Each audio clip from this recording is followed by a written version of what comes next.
Hello, are you Yumi's mother? I'm calling from the nursery school. Ha! What is it? I was puzzled by the sudden call from the nursery school. At first, I thought it might be some kind of prank, but then the teacher on the other end of the line spoke in a somewhat stern tone. Could you please come to pick up Yumi? The time we can keep her has already passed. I couldn't comprehend what I was hearing. I am sorry, but my daughter passed away a month ago. My name is Hazel. I'm 28 years old, and I work as a company employee.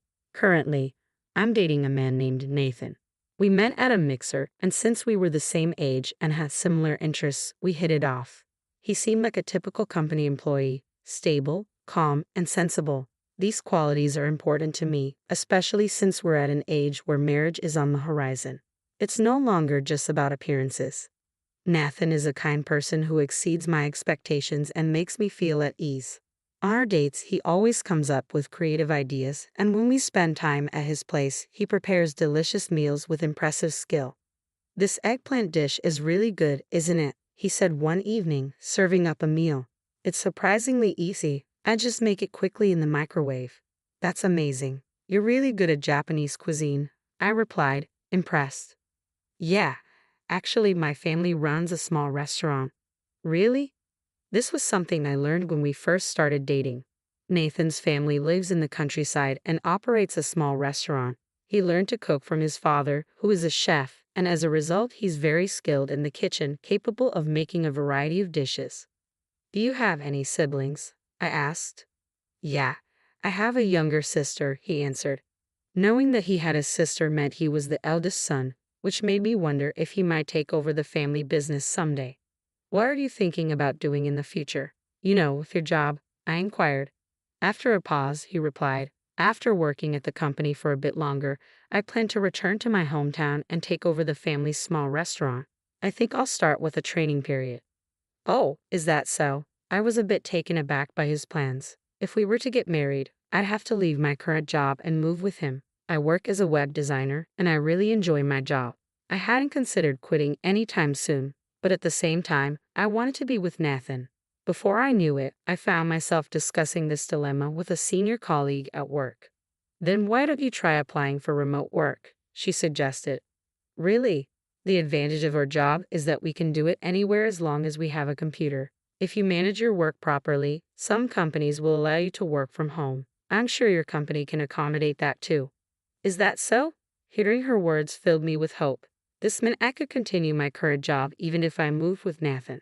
In fact, after I talked to Nathan about the future, he admitted that he had been thinking he would have to make me quit my job and take me with him if we got married, which had made things feel a bit awkward between us. I immediately asked my boss if it was possible to switch to remote work. If you meet the criteria set by the company, there should be no problem, was the response. As for the internet connection and computer, everything was falling into place. This meant that if I wanted to, I could move to Nathan's hometown right away. After confirming with my boss, I shared the news with Nathan on our next date. Really? So you mean you can continue your current job while living in my hometown? He asked, a mixture of surprise and relief on his face. Yes, that's possible, I replied with a smile. That's great. He looked genuinely relieved, and seeing his expression made me feel the same way. It didn't take long after that for us to decide to get married. Hazel, if you don't mind, would you marry me and move to my hometown? Nathan asked one evening, his voice filled with sincerity. Yes, I'd love to, I said without hesitation. And so, we decided to tie the knot. When I told my parents about the move, they seemed a bit sad but ultimately supported me, sending me off with the words, "Be happy." Nathan and I got married and started our life together. He began working at his family's small restaurant under his father's guidance.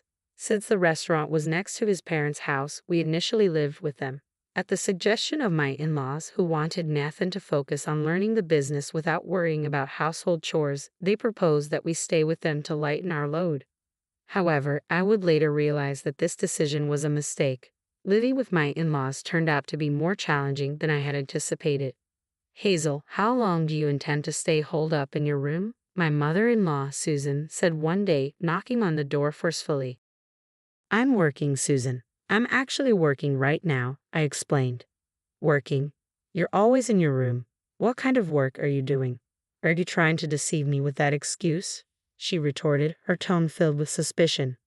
I'll never accept it, my mother-in-law declared. But I really am working, I insisted. Don't lie. You're just playing around, drawing pictures on that computer, aren't you? She snapped, glancing at my screen. This is called web design. It's my job, I explained, trying to remain patient. I won't be fooled. It's shameful for an adult to be wasting time drawing pictures, she retorted. My mother-in-law likely held old-fashioned views and didn't seem to grasp the concept of working from home. To her, I wasn't really working. I was just cooped up at home, neglecting household chores. I never thought I'd have such a lazy daughter-in-law. Nathan is working hard to become first class, and here you are, playing around like a parasite. Try to be more useful, she criticized almost daily, making it increasingly difficult for me to concentrate on my work. Desperate to change the situation, I decided to talk to my husband about it. Oh, my mom's getting in the way of your work? Nathan asked when I brought it up. Yes, it's like she doesn't understand I'm working from home. She thinks I'm just goofing off, I explained. I see. My mom has old-fashioned ideas, so it might be inevitable. I'll talk to her, he assured me. Nathan's support gave me some relief, but my mother-in-law was more stubborn than I had anticipated. How did you convince Nathan? Why do I have to be scolded? She fumed. It's clear you're just playing around. That's not it. I've been trying to explain. I protested, but our clashes only grew more frequent. Each time she made unreasonable remarks, I turned to Nathan for help. But over time, he seemed less willing to mediate. This is a problem between the two of you. Solve it yourselves, he said one day. Just as I was beginning to feel I couldn't take it anymore, something unexpected happened. Feeling unwell, I went to the hospital, only to be shocked by the news. I was pregnant. My mother-in-law had often pressured me to provide a successor, but I never imagined getting pregnant at such a tumultuous time. I immediately informed my husband and in-laws about the pregnancy. The news took everyone by surprise, but my mother-in-law was especially stunned. Well done, she said, clearly delighted. Both my husband and father-in-law were happy too, but my mother-in-law's joy was the most apparent. Since then, she had become much kinder to me. Hazel, how are you feeling? I'll handle the household chores so you don't overdo it, she offered. Her sudden change in attitude was a relief. The scolding and bullying that had once been a daily occurrence stopped, and instead, she became supportive and caring about my health. It was comforting to have the previously confrontational mother-in-law offer me support during this challenging time. Despite the initial strain on my relationship with my husband, things began to improve, and our bond grew stronger. I settled into a stable condition as I prepared for childbirth. However, a new issue emerged during this time. Sometime after the news of my pregnancy, my mother-in-law asked, "By the way, can you tell the baby's gender yet?" "Yes, it's a girl," I replied honestly. Her face fell with disappointment. "A girl? It should have been a boy. Our restaurant has always been passed down to males. Women inheriting such businesses is unheard of." I tried to reason with her. That's unacceptable. Nowadays, women can inherit businesses too. Her response was harsh. Don't try to justify yourself with your strange values. You're clearly not suited for this. Although my father-in-law and husband were slightly disappointed that the baby wasn't a boy, they weren't as upset as my mother-in-law. However, her disapproval quickly turned into hostility. Having no heir means you're worthless. How long are you going to stay in bed? Get up and do some housework, she demanded. I'm sorry, but I've been really sick with morning sickness, I explained. Don't be so spoiled. Pregnancy is not an illness. Get moving, she shouted as she came to wake me. Facing both poor health and harsh treatment, I decided to go against my in-laws' wishes and return to my parents' house for the birth. Spending time at my parents' home felt like a long-awaited relief. While I found great relief both mentally and physically during my time at my parents' home, it was clear that my stay with my in-laws had been a significant source of stress. After some time at my parents' place, my daughter was finally born. My husband and I had chosen the name Yi for her, and she was absolutely adorable. I made a firm promise to protect her with all my heart. Perhaps because the hospital where I gave birth was in my hometown, none of my in-laws visited. Not even once. I had hoped my husband would come, but he couldn't make it due to the restaurant's demands. After resting and regaining my health, I decided to return to my in-laws' home, but I quickly regretted it. My mother-in-law greeted me with an angry expression. You've taken your sweet time bringing back my grandchild. Why the delay? I'm sorry. I needed some rest, I explained. Rest? We've been incredibly busy. What do you mean by busy? She retorted. The restaurant was featured in magazines and on TV, and we've been fully booked every day.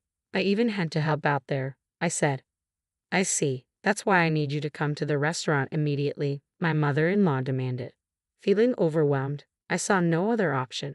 My husband also urged me to help, explaining that the restaurant was in trouble. Reluctantly, I put my daughter in daycare and began assisting at my in-laws' restaurant.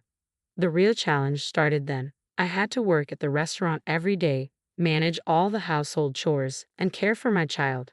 My health was deteriorating, and on top of that, I was subjected to constant verbal abuse from my mother-in-law, which pushed me to my mental limits. Amidst all this, one day, I suddenly collapsed and was diagnosed with a stress-induced gastric ulcer. After regaining consciousness, I explained my situation to the doctor, who advised that I would need a longer hospital stay than usual. When I informed my mother-in-law, her response was devoid of concern. What a troubled woman, she said dismissively over the phone. Meanwhile, my husband apologized, saying, I'm sorry for pushing you too hard. But it felt too little, too late. I couldn't shake the feeling that he too was responsible for letting things spiral so badly. During my hospital stay, Rose, who worked at a small restaurant, came to my aid. I'll take care of you, she said. I'll handle the drop-offs and pickups for your daughter. Thank you so much, I said, deeply relieved. Rose's help with daycare was a lifeline, allowing me to focus on my recovery with some peace of mind. However, a few weeks into my hospitalization, I received a frantic call from my husband. Hazel, please calm down and listen. Yumi, she's died. She was caught in a big fire, and her body couldn't be saved. The words struck me like a blow, and I could barely process the news. I'm sorry, but I'm also suffering, he said. The shocking news left me deeply unsettled. When I returned to my in-laws' home after being discharged, I was met with the grim sight of an urn containing my daughter's ashes. Overwhelmed with grief, I was further stunned by my husband's next statement. I'm giving you this urn and asking for a divorce. I can't continue our marriage with the loss of our daughter and the ongoing issues with my mother. I understand if you're fed up with the situation. I am, I said. I'm done with your mother's bullying and your inability to protect me. I'll leave. Determined to move on, I decided to leave my in-laws' home and pursue a divorce. When I returned to my parents' house, their warm welcome provided a much-needed source of comfort in the depths of my sorrow. When I explained my situation to my company where I had been taking time off, they were understanding and allowed me to extend my leave. After a month of rest, I received an unexpected phone call. Hello, is this Yumi's mother? This is a staff member from the nursery. Why are you calling? I was initially puzzled and thought it might be a joke. But the voice on the other end was stern. Could you please come and pick up Yumi? It's past the time we can keep her. Confused, I replied, I'm sorry, but my daughter passed away a month ago. The teacher's tone shifted to anger. Why would you say such a thing? It's unthinkable to neglect your own child. Please come quickly. Overwhelmed by their reaction, I rushed to the nursery. To my shock, I found Yumi there, alive and laughing joyously. The relief of seeing her safe was immense. A teacher approached me, clearly having realized the misunderstanding. We were told by your mother-in-law that you were too busy to pick up Yumi, so she's been bringing her here daily. Hearing that my mother-in-law had falsely claimed Yumi was in my care while she was actually alive at the nursery filled me with rage. My contact information was listed as the emergency contact, which is why the nursery had called me. My husband and father-in-law had deceived me, and I was furious. Taking Yumi, I returned to my parents' home. As I settled in, I received a call from an unknown number. It was my mother-in-law. Why did you take Yumi back without permission? She yelled. I retorted, why did you lie about Yumi's death? I found out she was alive and left at the nursery. If you all want to lie to make things easier for yourselves, that ends now. I will raise my daughter myself. Do as you like, but don't contact me again. My mother-in-law was silent and then hung up. Fueled by anger, I resolved to uncover the full truth about the situation. I went to my in-laws' house armed with important documents. What are you doing here? My mother-in-law asked, visibly surprised. That day, the restaurant was closed and the whole family was at home, including another key person. I've come to discuss the affair between Nathan and Rose, I said. The mention of the affair visibly shook my in-laws. Affair? What are you talking about? My ex-husband asked, his face paling. I presented documents proving that Rose was pregnant and that Nathan was the father. According to these, Rose was pregnant around the time I gave birth. While I was in the dark, you two were involved in an affair that led to this pregnancy. To cover it up, you lied to me about Yumi's death. Their faces turned even whiter as they absorbed my words. I'm relieved that Yumi is safe, but I will be demanding compensation for my mental distress and child support, I declared. My ex-husband began to apologize profusely. I'm truly sorry. It was wrong. This was all my mother's idea, and I was against it. We intended to put Yumi in a child welfare institution. Child welfare institution? What are you talking about? I demanded.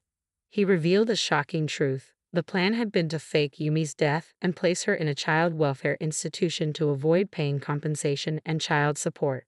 My anger reached its peak. I'm truly sorry. Please, I beg you to overlook the compensation and child support, he pleaded. There's no way I can forgive that. I'm going to sue you. Be prepared, I replied, and left the house. Following these events, I demanded compensation from Nathan and Rose and sought child support from my ex-husband. I also detailed the situation to neighbors, regular customers of the restaurant, and mothers from the nursery school. The scandal spread quickly, tarnishing my in-laws' reputation. As word spread on social media and even new customers who had heard about the restaurant through magazines stopped coming, the family's small restaurant was forced to close within a year.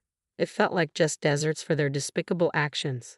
Meanwhile, I continued working from home at my parents' house, focusing on raising my daughter. She's growing up well, and both my parents and I are delighted to see her thrive. I plan to keep